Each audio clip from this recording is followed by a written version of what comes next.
ডিম রান্নাটা মোটামুটি সবাই পারে। আজকে আমি একটু অন্যরকম করে ডিম রান্না করব, এটাই তোমাদের সঙ্গে শেয়ার করব। আমি এখানে 3টা ডিম ভেঙে নিয়েছি, পেঁয়াজ কাঁচামরিচ ধনেপাতা দিয়ে ডিমগুলো ফেটিয়ে নিয়েছি। তারপর একটা পলিথিন ব্যাগের মধ্যে ডিমগুলো ঢেলে দিয়েছি। এখানে গরম পানির মধ্যে ডিমগুলো কিছুক্ষণ ভাপ দিয়ে উঠিয়ে নিয়েছি। এভাবে কেটে নিয়ে ডিমগুলোকে আমি তেলের মধ্যে কিছুক্ষণ ভেজে নিয়েছি।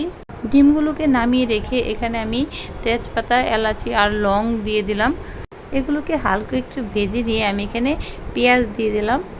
তারপর আমি এখানে একে একে সব গুঁড়া মশলাগুলো অ্যাড করে দিলাম। মশলা কষানো হয়ে গেলে আমি এখানে 2টা টমেটো কেটে দিয়েছি, কারণ এই টমেটোটা দিলে এই তরকারির টেস্টটা আরও অনেক গুণ বেড়ে যায়। পরে আমি এখানে ভেজে রাখা ডিমগুলো দিয়ে দিয়েছি। এভাবে কিছুক্ষণ রান্না করে উপরে ধনিয়া পাতা দিয়ে আমি চুলা থেকে নামিয়ে নিয়েছি। Thanks for watching, bye bye.